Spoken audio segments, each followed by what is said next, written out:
Planned Parenthood. She's the co-chair of the Washington Breast and Cervical Health Program, and she's on the board of the Whatcom Alliance for Healthcare Access.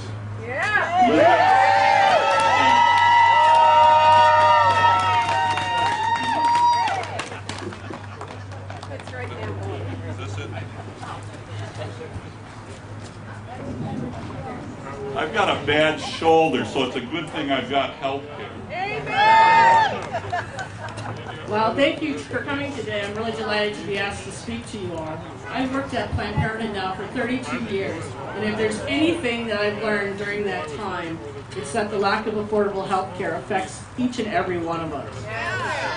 This year we'll serve over 14,000 people for health care, and for more than half of them, they have no other health care provider, no health insurance. It's a sad day to us in our office when we diagnose mostly women with a problem that could be life-threatening, and we know they have no means to take that problem further for diagnosis and treatment, primarily because they don't have access to insurance. It's unacceptable to me that every single day we see women who are faced to choose between basic needs and their health care. Really? This is especially true for parents who often prioritize, because they should, their care of their children over their own health care needs, even when delaying their care could be deadly. I personally witnessed a case of this over the many years where a young woman came to us with pre-cervical cancer. She came to us with cervical cancer because she had delayed getting the health care that she needed. This woman lost her life in this great country. She died of invasive cervical cancer simply because she had no health care to cover her costs. It happens all the time. You just don't hear about it. You're right, it does happen. What's wrong to me is that insurance companies also use this exclusion of pre-existing conditions. And where they affect women, are victims of domestic violence in some states are allowed to be excluded for health care because of a pre-existing condition. They've been a victim. That's the problem.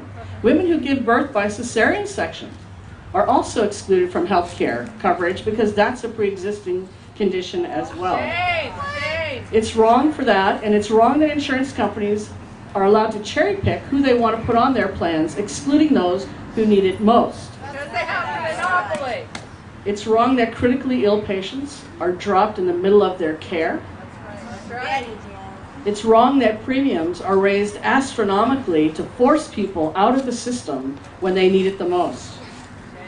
And it's wrong that working families who've saved a lifetime for retirement go bankrupt when they have a catastrophic illness or injury. That's right. And I have to say how infuriating it is for me to watch the reimbursement for the health care that we deliver go down year after year, or barely come back up after several years, while our premiums for our employees soar and our co-pays and co-insurance go off the charts. It's unbelievably outrageous to me. In fact, I think enough is enough. I mean, we say that we should study this more, but we've studied it for 60 years. If not when, ever, if we're going to do it now, we're never going to do it. And I believe it is up to us that this is a defining moment in our history that we need to push forward and insist that health care reform get done and gets done now.